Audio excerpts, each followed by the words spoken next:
Blog Talk Radio.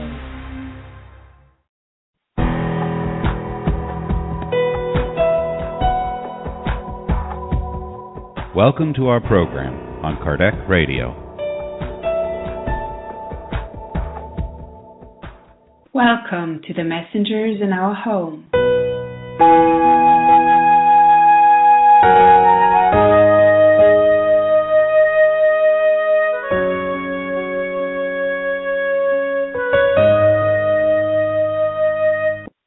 Dear Kardec Radio listeners, welcome back to the messengers in our home. Tonight we're going to talk about Chapter 30, Friendly Conversation. Hello, Mackenzie. Hi, Francisca. Hello, everyone. Welcome back to another chapter of the messengers in our home. As usual, as a preparation, we would like to invite you for our opening prayer. Taking a deep breath, letting go of our days so that we can focus our thoughts on God, our Creator. Dear Mother, Father God, we thank you so much for the gift of life that you have given us, for feeling your presence in our lives through your blessings, reminding us that you guide our lives. You are there for us whenever we need help and support. And our belief in you also helps us to go through our difficulties and to understand our life's purpose more and more each day.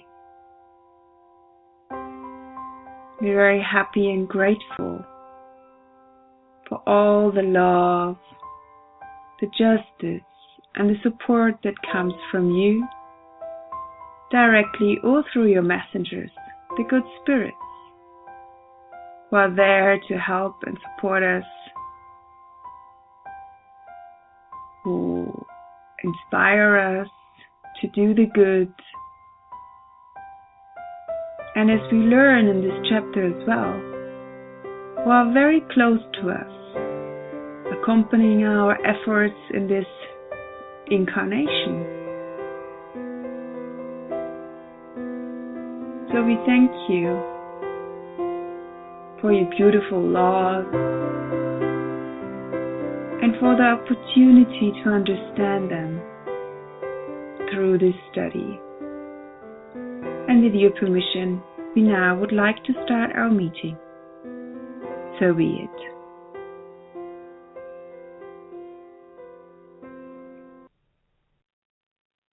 Now let us listen to the reading of Chapter 30. Enjoy.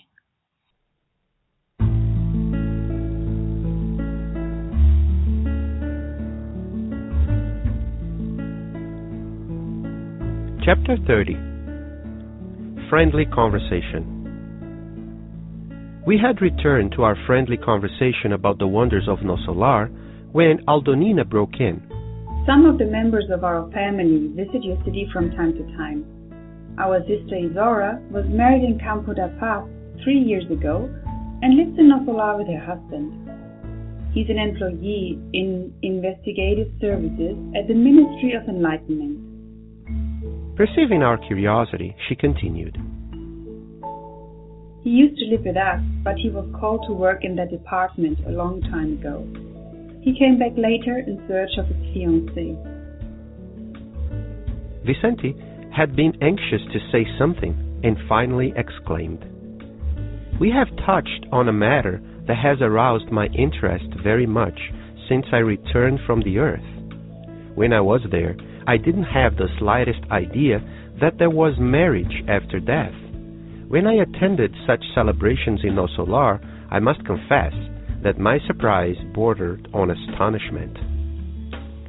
Cecilia smiled and added excitedly, We felt the same way, but we have to realize that such feelings result from our unhealthy narrow-mindedness regarding marriage on the physical plane.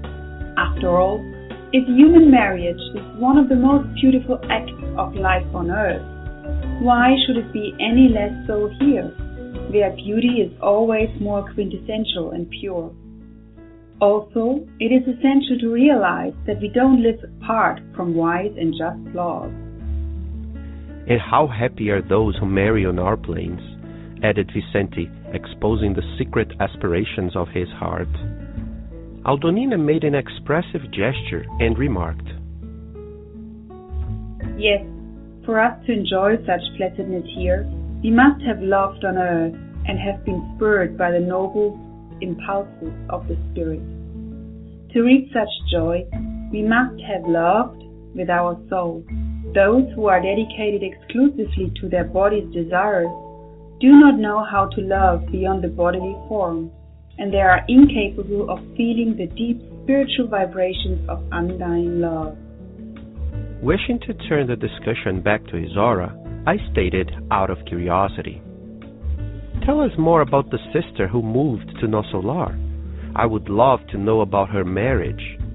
Cecilia, if you yourself have to wait to be awarded a visit to our city, why was she able to get married and move there permanently? That's another story. Isaura couldn't go to her fiancé because she was less advanced than he was. But since Antonio was more advanced, he could go down to get her. But don't think that the marriage took place without certain preparations or requirements. The groom could go to her and take her to Nosolar without any formalities, provided he had received permission from the authorities there. However, one of Isaura's supervisors counseled her on the matter, explaining that as an administrator of a lower-level colony, he could not prevent her from going, but he asked her to prepare herself first for 6 years in Campo da Paz before leaving for good. He wisely added that in a marriage of souls it is crucial to purify the hope chest of the sentiments. Our sister had always been very prudent, and she accepted his suggestion.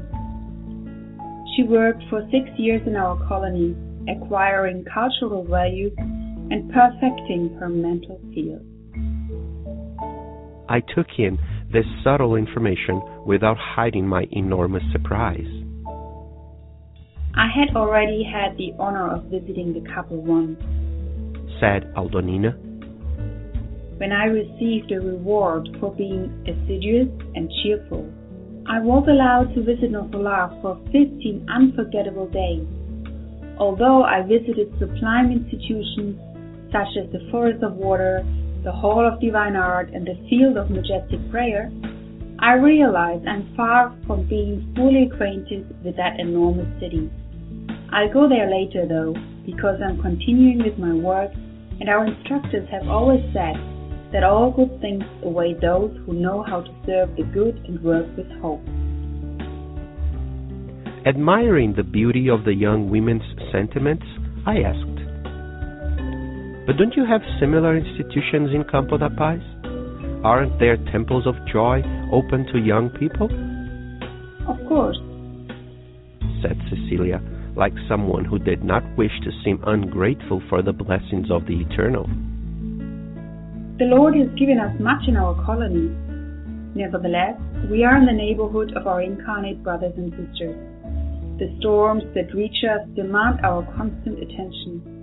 The scenes that surround us are deeply disturbing. Our city doesn't have ministries of divine union or elevation. We cannot receive higher influences very easily. Our communication and aid work has further need of many people educated in the Gospels in order to be effective. Moreover, it must be in keeping with our objectives.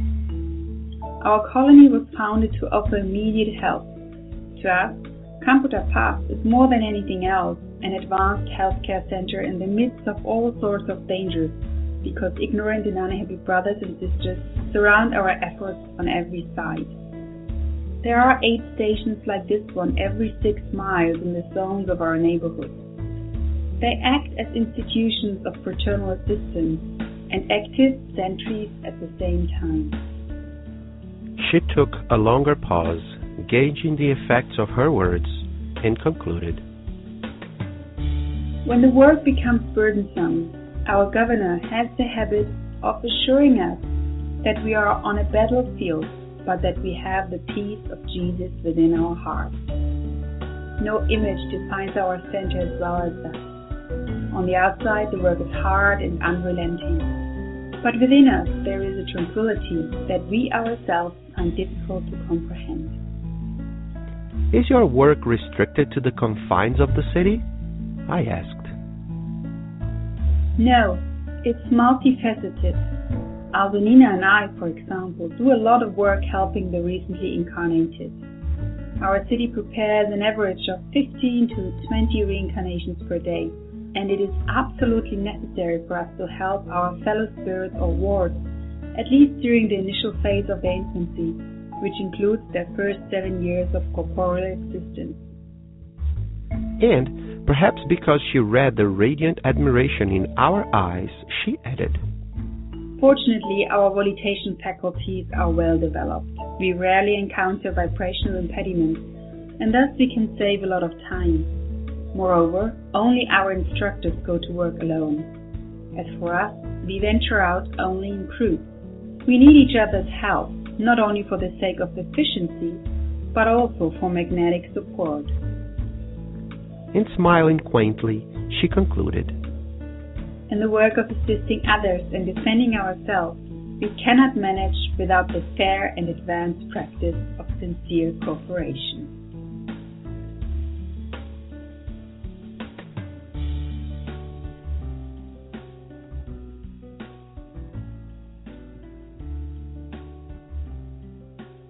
Tonight we're having the talk about Chapter 30, Friendly Conversation.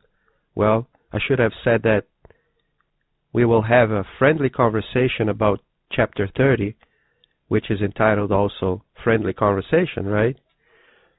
Because that's what we have here, a friendly conversation amongst you and us who are all together learning about the spiritual realm and about how our actions affect our lives, not only here while incarnated, but also when we pass on, when we move on to the other side. Because, as we all know, and as I keep repeating, our body is just our body. It's not ourselves. We are much more than these trillions of cells that we have in our body. We are what we think. We are a spiritual being that has a mental life, a psychological life that's more than just this body, the flesh and bones that we all carry. Some people have more flesh than bones, some people less, but that's not what or who we are. We just have them. But, well, moving on to our friendly conversation, on Chapter 29, we had Andre and Vicente and Cecilia, and they were all talking about No Solar and Campo da Paz, and making a relation between both spiritual cities, and they were talking and mentioning that No Solar, for example, because it's a little farther away from Earth than Campo da Paz is, it's more in tune with the higher levels, with the higher spirituality, to which they will also talk a little bit on this chapter as well. But then the conversation doesn't stop there. They just keep going on the chat that they are having and learning with each other, learning about their personal lives and learning about how things work on the spiritual realm. And that's what we are all here to talk, right? Just to know how our lives continue once we are out of our physical body here. So that's basically what it is, right? And then they're just talking and chatting, having this friendly conversation. And then Aldonina comes, and that's right at the beginning of this chapter. And she tells us, and she lets Andre and Vicente know that some of the members of her family come to visit No Solar, go to visit No Solar from time to time. And then she mentions that their sister, Isaura, was married in Campo da Paz, and now she lives in No Solar with her husband. And she mentions that her husband, Isaura's husband, is an employee at the Ministry of Enlightenment, at the investigative services at that specific ministry. And because of everything that she just said, Vicente makes a comment that is just an en passant comment, right? It's not just something that we will delve into that much, not only because they themselves don't delve into that subject that much in this chapter, but as well because in No Solar, in the book No Solar, and in our study of that book, we have a few chapters or a few conversations about this specific idea of getting married in the spiritual realm. But we're going to mention it here since she mentions and Vicente also mentions. And then he says that right after he returned to the spiritual realm, he didn't have the slightest idea that there was a marriage. There was marriage after death, right? When he says that he had to confess that his surprise bordered on astonishment. And if we think about this for a little, we may understand why the astonishment, right? Because what is very, very interesting about the spiritual life is that since we are here incarnated and everything that we do is related to matter, to the body that we have, right? Once we get married, we usually think of the day-to-day stuff that we're going to do. We also think of the sexual relations. We also think of being together, having a home, and so on. And once we die, it looks like as if we won't have those preoccupations anymore. And then, why get married, right? If we are not going to have a house, if we're not going to have sexual relationships, and so on and so forth, correct? And that's one of the beauties of this whole series of The Life in the Spiritual Realm by Andre Lewis that starts with No Solar. Second book is this one that we're studying now, is that Andre comes and relates, makes a big report to us of how do we live, how do we keep living, how do we continue living once we don't have the body anymore.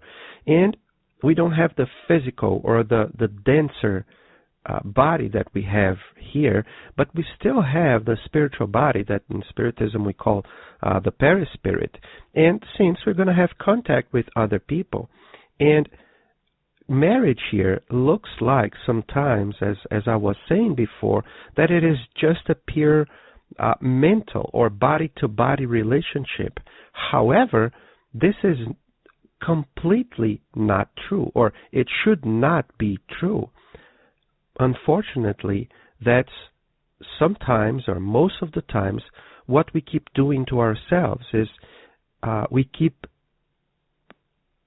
our marriages as if they are just a simple social, physical, material contact or contract, right? It is as if sometimes it is not about a higher level of connection between two spirits, right?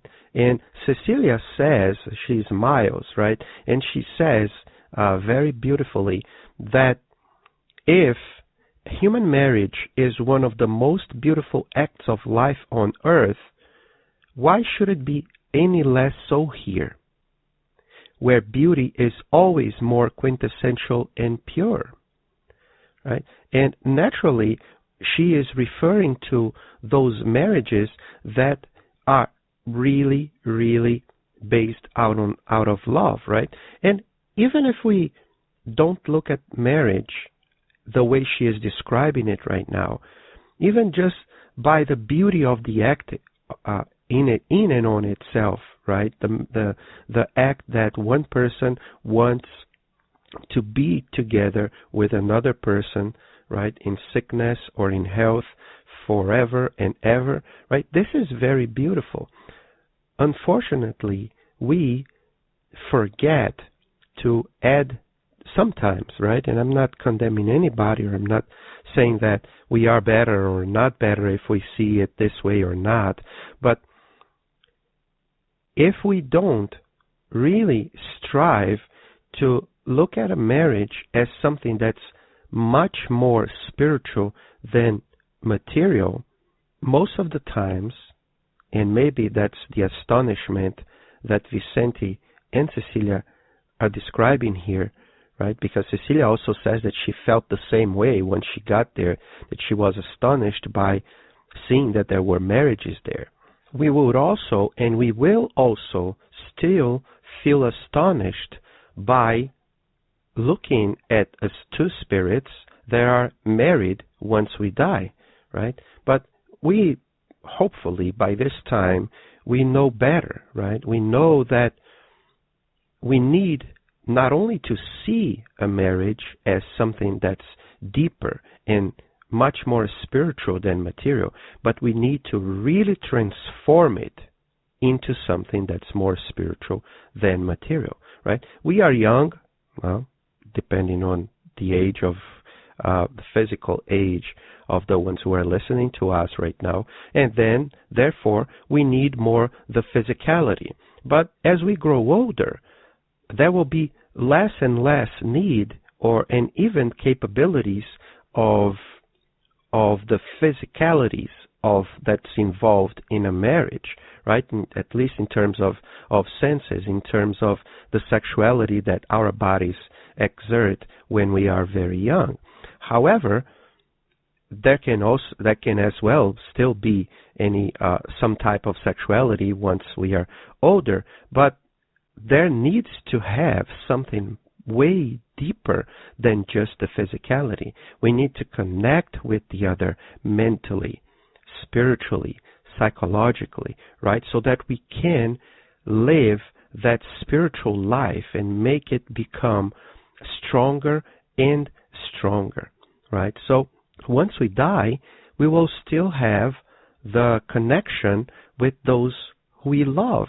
And why not with those who we really love and have this deep connection of love, of creating a family with the other person, right? And Vicente says, oh, and how happy are those who marry on our planes? To which Aldonina remarks, right, that, when we marry on a spiritual plane, it is usually a much happier relationship, but to reap such joy, we must have loved with our soul. And that's the whole thing that we were talking about, right? Because, and then she explained it much better than what I just did, by one simple phrase, right? She says, those who are dedicated exclusively to their body's desires do not know how to love beyond the bodily form, and they are incapable of feeling the deep spiritual vibrations of undying love. So that's everything that I was making comments before, right? It's not that we will not feel the spiritual vibrations of this love, but if we don't strive to dedicate less and less to our body's desires, we will not have that deep spiritual vibrations. Naturally, we can and we need, while incarnated, right, to dedicate some time to our body's desires. But knowing that we are not our body, that one day we will not have the same body that I have right now, that one day my body, your body, our partner's bodies will get older and older, we need to change the focus. And if we don't strive to change that focus, not completely now, right, but to be aware of that need to change the focus while we grow older, while we keep living, then once we die, once we discarnate, there will be a huge shock. Maybe there can be this astonishment, and so that we can, and then it will take some time for us to adjust, and then to really take profit, right, from the situation of really being aware of our spirituality and of having been practicing our spirituality since we were young and since we were incarnated. And that's where that conversation ends, because Andre turns back to Cecilia and asks something about Isaura, right? And because he wants to understand how come Isaura was able to move to No Solar and Cecilia still has to wait to visit No Solar, right? So what is the difference between Cecilia needing to wait to go to No Solar and Isaura having the ability or the possibility of moving to No Solar?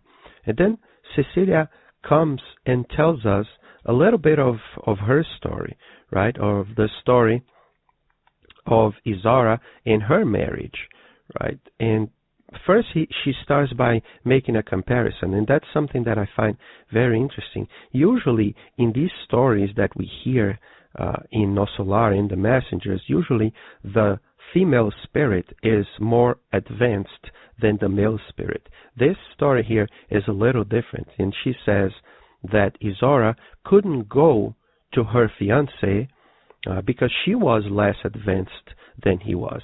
So I'm just pointing this out so that we know, and well, we all know this, right? That it's not because I'm a man or because I am a woman, because that man is a black man or a Hindu or was born poor, was born rich, was born wealthy, was born in this country or that country with that race or the other race or this gender or the other gender, that we are more or less advanced than the other. We all know that, right? But unfortunately, these days, we still have a lot of prejudice, right? So, oh no, it's because it's a woman. Oh no, it's because it's a man doing this, or it's because it was a black man or a white man or this or that. And that's we really need to understand that we are all spirits, and in terms of spirituality, in terms of being spirits, we have no color, we have no race, we have no religion. Well, I have to go back a little bit just to make a comment. Naturally, if I was, as I am right now, a spiritist and I die, I will remember my last reincarnation, which is this one, and I'm going to still be a spiritist, right? So in that sense, I'm going to still be who I am. I mean, what I acquired in this life. However, if I try to remember who I was prior to this incarnation, I might have been a Protestant. I might have been a Catholic. If in this reincarnation, I were a black man, or an Asian person, or a woman, or whatever description you can think of, what was I in a previous reincarnation?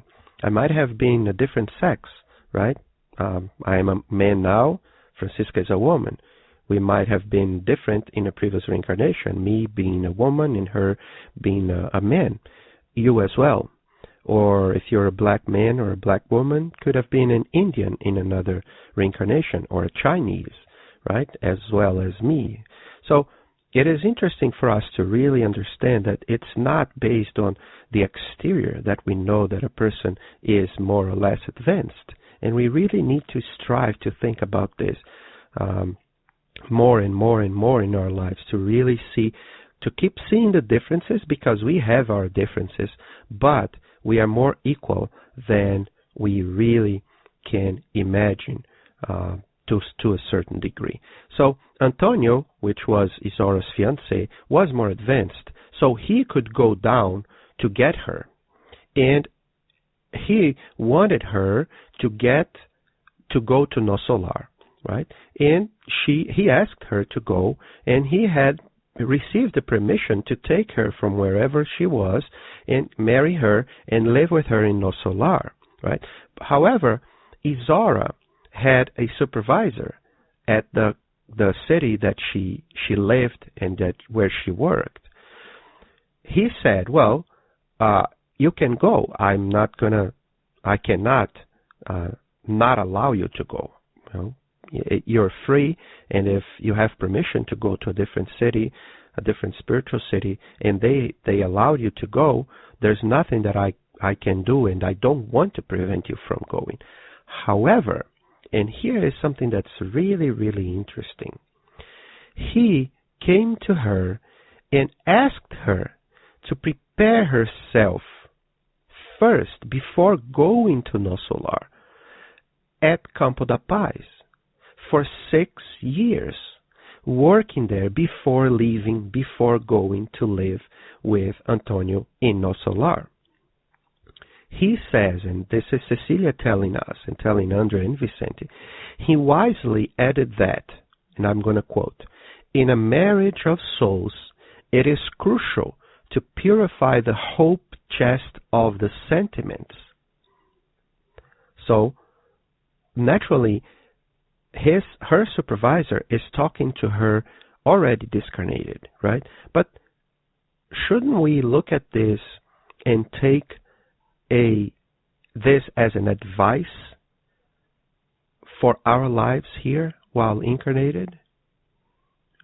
To be careful and really prepare ourselves for the commitment that we're going to have, that we're going to take for when we get married, to move from one city to another, to move from one house to another, or naturally, and that's the beauty of this teaching here, is that the supervisor is not saying that you can't go.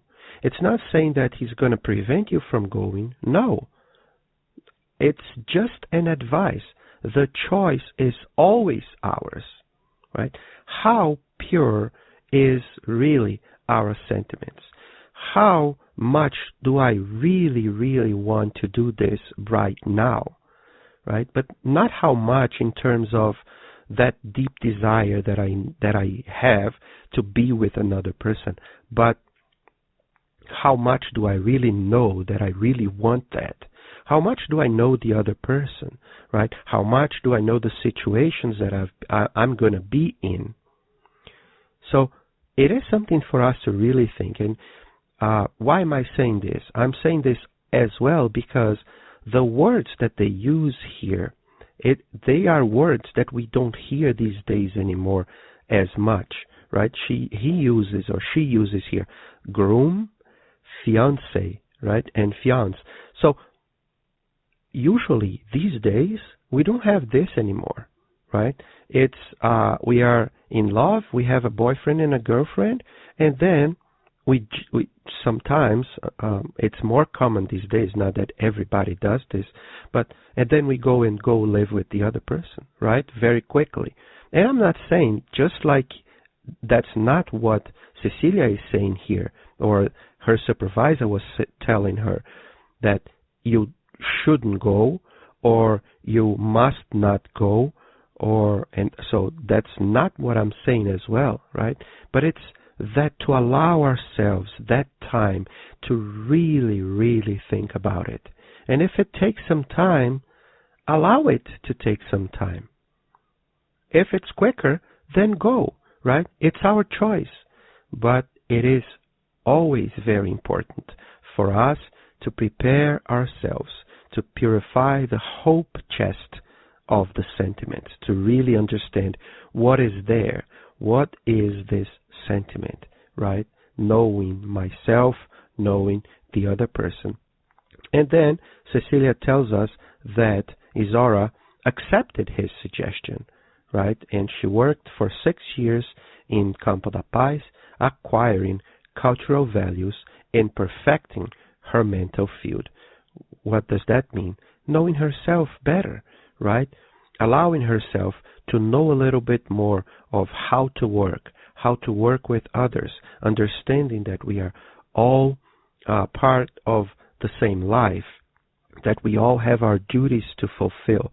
If and when she would get married, she would need to have her duties as well as Antonio would need to have his duties, and they would need to work together to solve their problems, to go over their difficulties, to learn to love them, to love each other more and more. And that's something that requires, right, a joint effort of everybody that's in the relationship, right, for all sides, right? If it's a working relationship, it needs to have effort from all sides. If it's a full family relationship, brothers and sisters, mother and father, all of the sides. If it's a couple, both sides, right? The man and the woman. So it is very important for us to really, really stop and think about our relationships and how are we preparing for that commitment that we are about to take and to embark on. And talking about embarking on, I would really like to invite you to visit our website, right? If you go to KardecRadio.com, you will find all our lineup of programs during the week, and you will be able to see what times we have our programs. For example, right, the Kardec Radio for Kids that goes on every Monday, right? Or our live show with Dr. Vanessa Anceloni on Saturday mornings. So just visit KardecRadio.com and you will be able to see all the shows and all the programs that we have for us to study together, to learn more about our lives and about Spiritism. But you can also visit us on Facebook, right? You just type there and look for Kardec Radio, or on Twitter if you have Twitter. If you want to follow us, you can just go to twitter.com/Kardec Radio or use at Kardec Radio within your tweets. And while at the KardecRadio.com website, you can also check the Spiritist audiobooks that we already have there. What are these? Right? Are some of the books that were transformed in shows of Kardec Radio, of our Kardec Radio here, and you can hear and listen to all episodes of these books. And then we have there, for example, right, we have the whole book No Solar, right, that we covered previously on this, the Messengers in Our Home, when we called No Solar in Our Home. But we also have another book, right, Jesus in the Home, there. So you can put on your smartphone, you can listen to them wherever you are. So just go there, send us emails, send us messages, letting us know what you think of our program, letting us know if you have suggestions, if you can tell us anything on how to improve, and so on and so forth. It is really good when we have people contacting us over social media or over the phone. You can find our contact information at KardecRadio.com. So coming back to where we were, we had Andre, Cecilia, Aldonina, Vicente. They were all talking, and we were just talking about Isaura's marriage, right, and how was that she moved from Campo da Paz to No Solar. Andre was surprised by this information, and Aldonina interrupts or go ahead and keep talking. Well, Cecilia was talking, then Aldonina comes and says, well, I had the pleasure and the honor of visiting that couple, right, when because of what I was doing at Campo da Paz, I was rewarded. I received a reward to visit No Solar, and I was there, she's saying, for 15 unforgettable days. And then she mentioned some of the places that she visited: the Forest of Waters, the Hall of Divine Art, and the Field of Majestic Prayer, which is very interesting because she is mentioning places that we didn't hear about them before in the book No Solar. So we don't have as many or as much information about these places here that she's citing on No Solar, but it is very interesting that she is mentioning them. And then she completes the information saying that she realizes that she is far from being fully acquainted with that enormous city.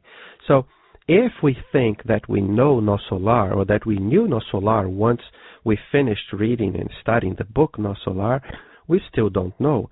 And we have to remember, it has been more than 70 years after the publishing of that book.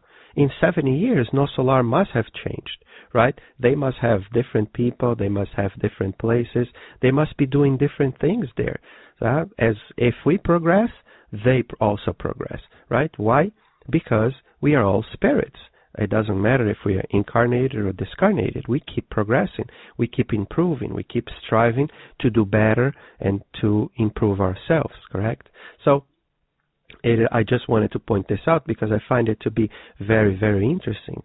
Because sometimes we think, or some people may think, oh, you read the book, so you know everything that you have to know, that you need to know about No Solar. It's far from the truth, correct? So she says that she keep working.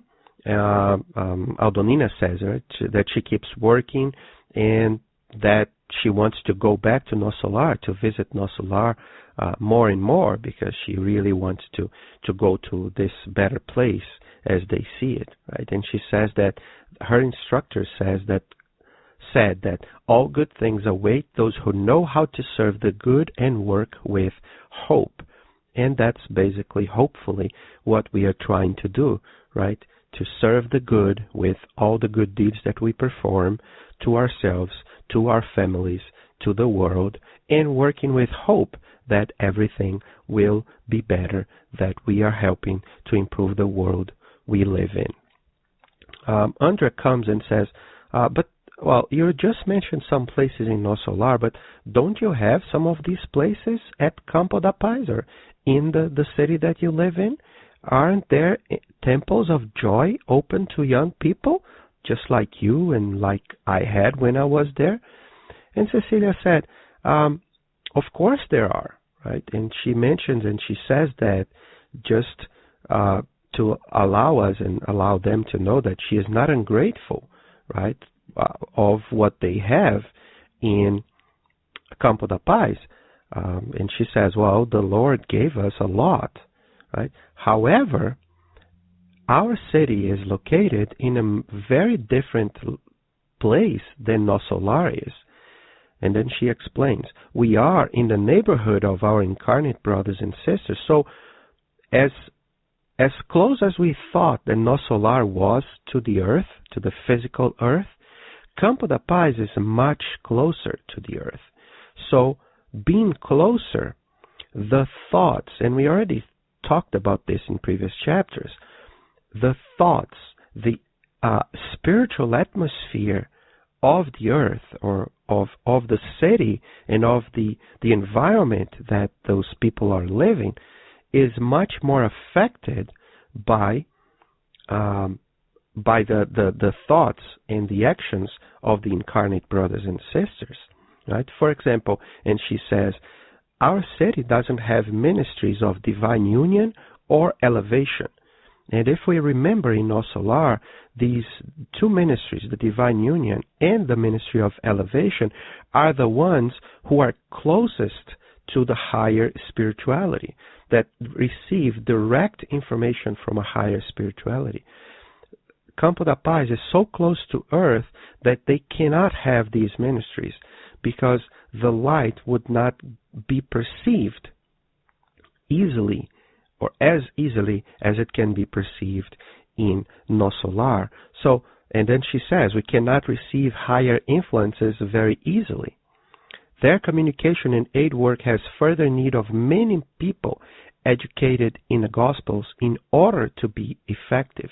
So, there needs to be much more effort, right? It is as if, let's imagine, right, I live inside an eggshell, right? And the eggshell or the egg that I live in has a very thin crust, right? The shell of the egg is, let's say, 1 millimeter, right? And then there's another eggshell that's 1 centimeter, 1 inch, half of an inch. The thicker this layer is, tougher it is for us to break that layer, right? So here is more or less the same idea. The closest I am to deeper vibrations of matter, harder it is for us to develop these higher sentiments. And that's what she is explaining, right? So it is very important that there are more people studying and being educated in the Gospels than the ones who are already in a more elevated city such as No Solar, just to break that shell, right? Not that in No Solar they don't study as hard, no, but the shell is already broken, or the shell is thinner, so they don't need to really be putting a lot of physical, let's say, quote unquote here, effort to break that layer. They need to put their efforts, and they do so, but they already achieved, or they are already out of that thicker layer that surrounds them. And that's what she says later on, right? She explains what is Campo da Paz, and she says that Campo da Paz is more than anything else an advanced healthcare center in the midst of all sorts of dangers. Why? Because ignorant and unhappy brothers and sisters surround our efforts on every side. Right? So if we, just to use another metaphor, another image for us to picture this difference between No Solar and Campo da Paz, let's imagine a hospital, right? Let's say in a very poor city or neighborhood.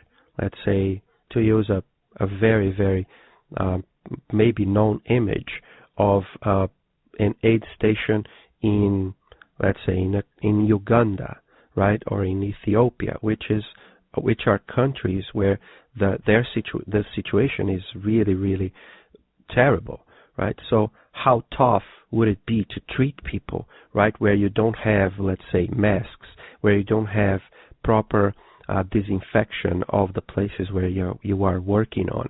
So the work is much harder, right, than, for example, say a hospital in Germany, right, where Francisca is, or here in the United States where I am right now. So how different are the conditions, right? So it's basically the same thing. It's not that a doctor here or a nurse here in the United States or in Germany is working less or was working less hard than a nurse in Uganda or in Ethiopia or in Brazil or whatever we have, and we find terrible working environment situations. They are working as hard as they can, but their worries are different, right? It's a different kind of work because the environment is really different. So she says, and she completes, saying that there are aid stations like this one every 6 miles, and she describes the situation, the environment where they are at that specific point in time in the zones of our neighborhood. These aid stations act as institutions of fraternal assistance and active sentries at the same time, because they need to protect, right, their stations, and they are looking at what is coming so that they can prepare to receive whatever it's coming, be it a storm, be it a group of spirits who are being brought to the station, so on and so forth. And then she goes on to explain it further. She says, when the work becomes burdensome, our governor has the habit of assuring us that we are on a battlefield. So sometimes the work is really, really hard, but the governor says, and his words are very interesting, we have the peace of Jesus within our hearts. Why is that? Why the peace of Jesus? Right? And we remember Jesus saying, I give you my peace, not the peace that the world gives to you, but a different kind of peace. And that's what she mentions here. On the outside, the work is hard and unrelenting, but within us, there is a tranquility that we ourselves find difficult to comprehend.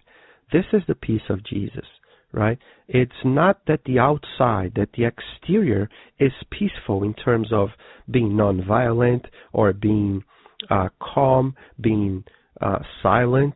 No, it can be a mess, quote unquote here, the exterior, the place that you're working on. However, we have, he says, to them, to the workers of Campo da Paz, we have the peace of Jesus within our hearts. So if we have that inside of ourselves, we will be able to face the dire problems of the place that we are working on.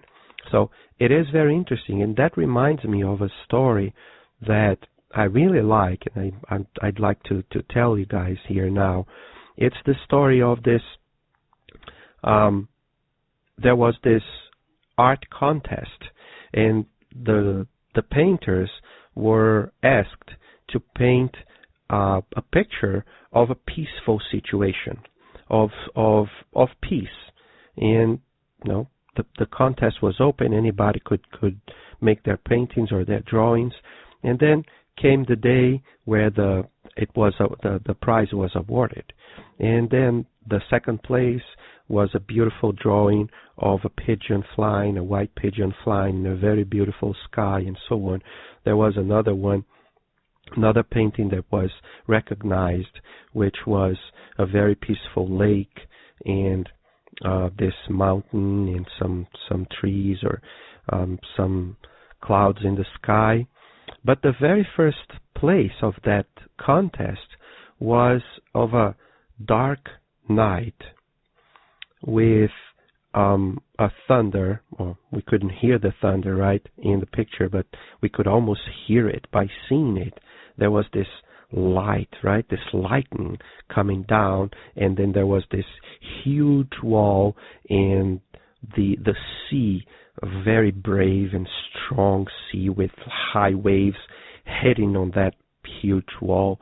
And everybody was looking at that painting and saying, why is this, why did this painting win, right? Why is it awarded the first place? And then somebody said, well, let's look closer to what it is. And then they looked closer, and on that big wall, there was a very tiny spot on the wall, and then there was a nest, and some birds were inside that nest, protected. And they were very peaceful. The mother bird was feeding their babies there. And maybe that's what they are talking about here, right? That peace that's inside. So, well, it is a storm outside. What can I do to fight the storm? I can only seek protection, and within my protection, I'm going to be peaceful on the inside.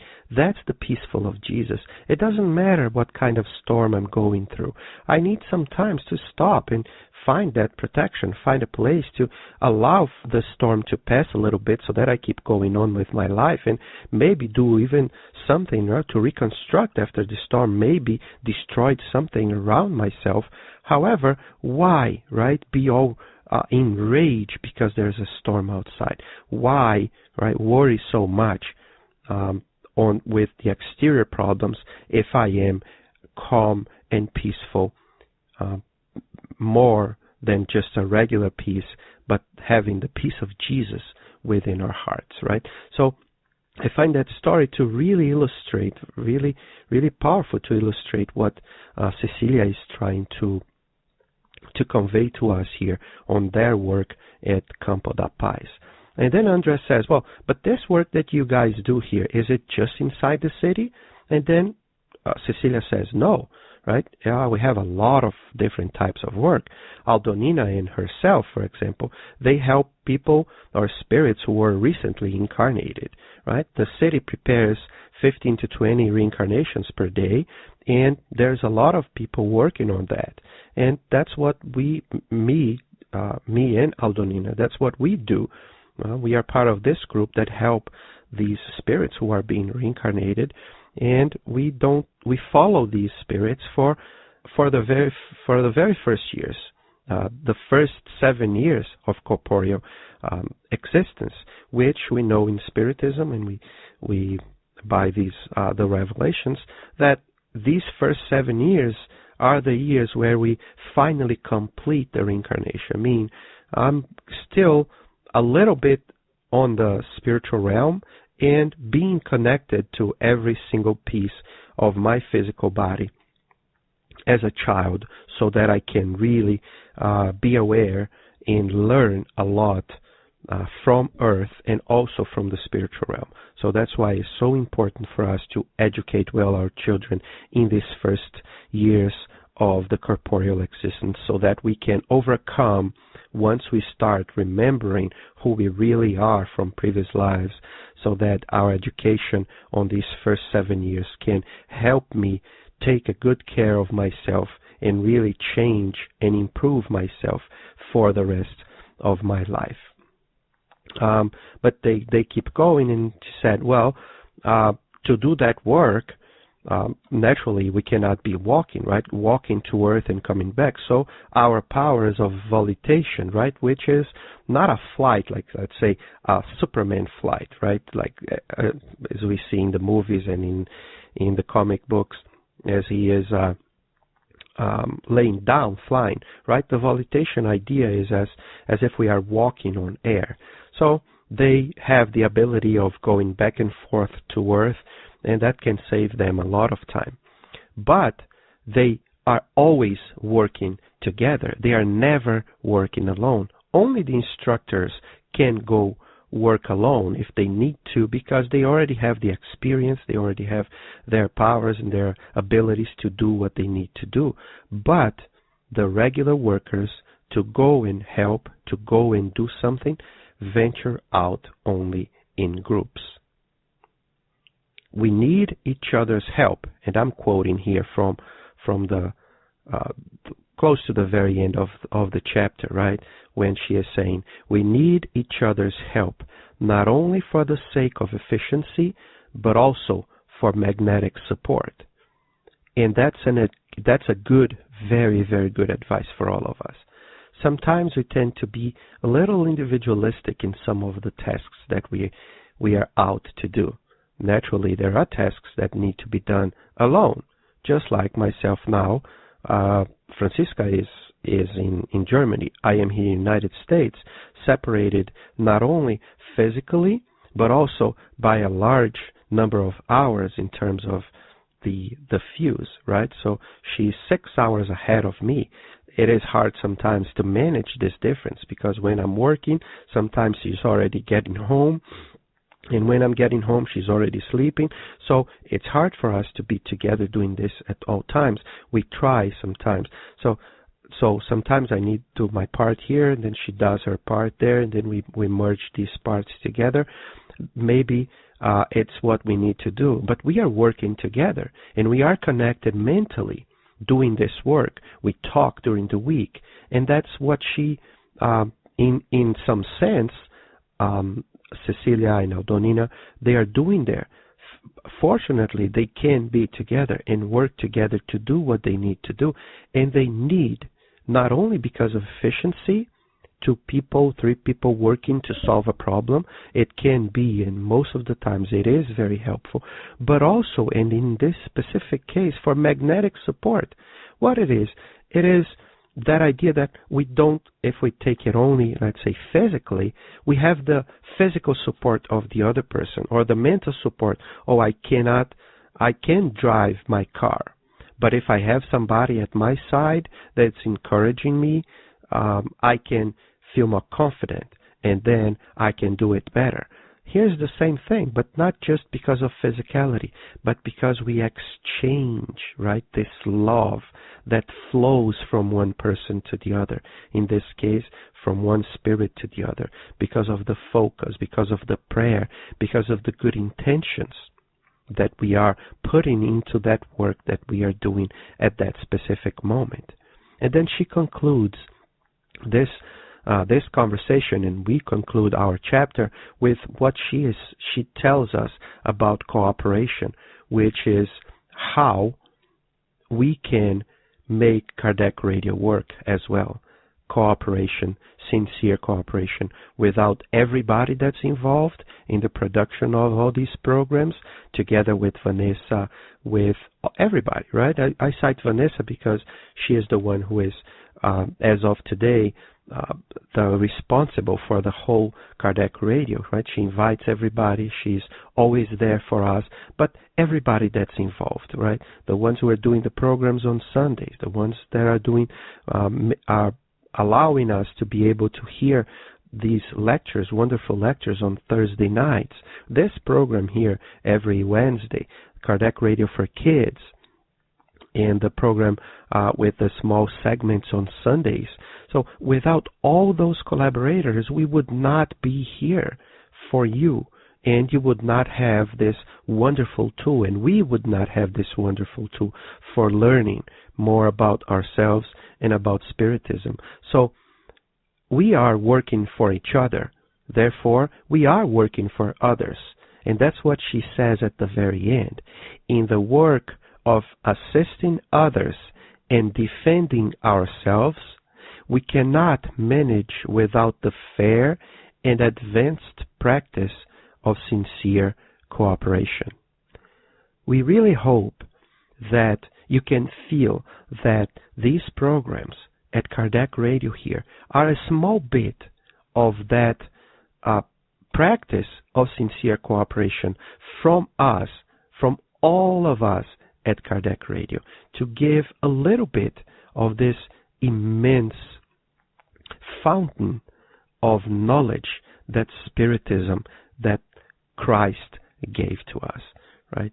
I hope, I sincerely hope that together with you, right, we can put these teachings into practice, and that we are able to practice sincere cooperation in every single thing that we do with our lives, while working to assist others and also to defend ourselves, to protect ourselves from this, sometimes these storms there are outside, and while protecting and assisting others, helping build that peace of Jesus within ourselves. I really hope, and we really hope, that you all have a great week, and that you all come back to the messengers in our home next week. Have a great week, everyone. Thank you for listening to Kardec Radio, broadcasting live every Saturday morning at 11 a.m. Eastern Standard Time. Email us and share your comments at www.kardecradio.com. Until next time, we wish you many blessings.